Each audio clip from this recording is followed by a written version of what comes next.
All right, so we have our new 4-inch dryer vent cover. I'm going to take you outside, show you this installed on our house and why I decided to go with this.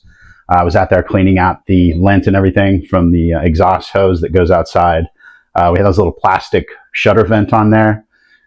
They dry out and crack, so I just flipped those up and all of them cracked. So it's not been taken care of in a while. So went out and picked this one up, got the stainless steel.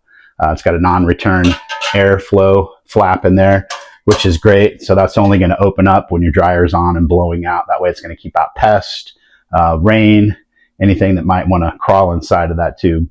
It's weatherproof, really nice here. It's a great looking vent cover. Excited to get this installed and show you guys what it looks like. It's going to require one tool on my end. That's going to be this 1/4-inch socket wrench. It's the only thing I need for the screws that I have in there. And I'll show you that when we take this outside and get it installed. So we got our old vent cover out, like I was telling you, corroded, cracked apart, just a big mess. So installing this new bad boy.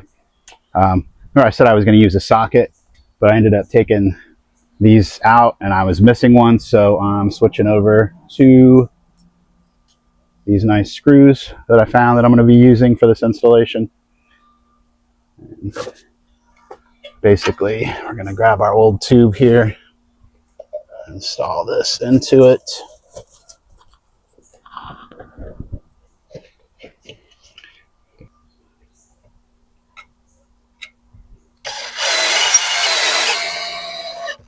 So you can see, I'm going to get these other screws in here, but huge upgrade, huge difference. Keeps out the weather, keeps out the pests, rats, mice, bugs, spiders, anything that's going to want to crawl in your house. That non-return vent that closes is the greatest thing. And so for anybody who's curious about how well this flows with the dryer on, you can see the non-return air flap is open really nice. We got good air coming out of here, and this thing is pure quality. Really happy with it. 100% recommend a dryer vent like this if you're looking for one. Don't mess around with those cheap plastic ones. Get something that's heavy duty and going to stand the test of time.